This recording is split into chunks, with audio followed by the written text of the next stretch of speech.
اسلام آباد میں نمائندہ خصوصی فخر نیوز محمد اکرم فضل پاکستان میں ٹیکنالوجی مواصلاتی ترقی بالخصوص مصنوعی ذہانت کے پروگرامز اور استعمال کے بارے میں اہم رپورٹ پیش کرتے ہیں۔ وفاقی وزیر برائے اطلاعات ٹیکنالوجی اور مواصلات شہزاد فاطمہ خواجہ نے پاکستان میں مصنوعی ذہانت کی آگاہی اور نفاذ کے بارے میں 9 سے 15 فروری کے دوران انڈس آل ویک 2026 کی جس کی ویب سائٹ اور لوگو کی جاری کر دی گئی ہے کے عنوان سے حکومتی سرپرستی میں سیمینارز اور ورکشاپس کے انعقاد کا اعلان کیا گیا، جن میں آئی ٹی اور اے آئی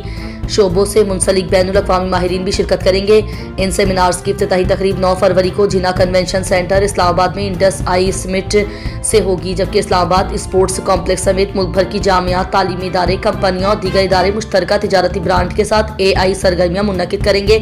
قومی مصنوعی ذہانت پالیسی کا مقصد ملکی معاشی ترقی اور ڈیجیٹلائزیشن کے تحت پاکستان کو ٹیکنالوجی پیدا کرنے، اہم منصوبوں میں 10 لاکھ افراد کی تربیت کرنا، سالانہ 3000 نوجوانوں کو مصنوعی ذہانت کے وظائف مہیا کرنا، ملک کو ڈیجیٹل معیشت میں ترقی کی دوڑ میں شامل کرنا اور قومی ٹیکنالوجی کی نمائش اسٹارٹ اپس کے ذریعے نوجوانوں کو سرمایہ کاروں سے جوڑنے کے علاوہ مخصوص گیمنگ جیسے تجرباتی عمل شامل ہیں۔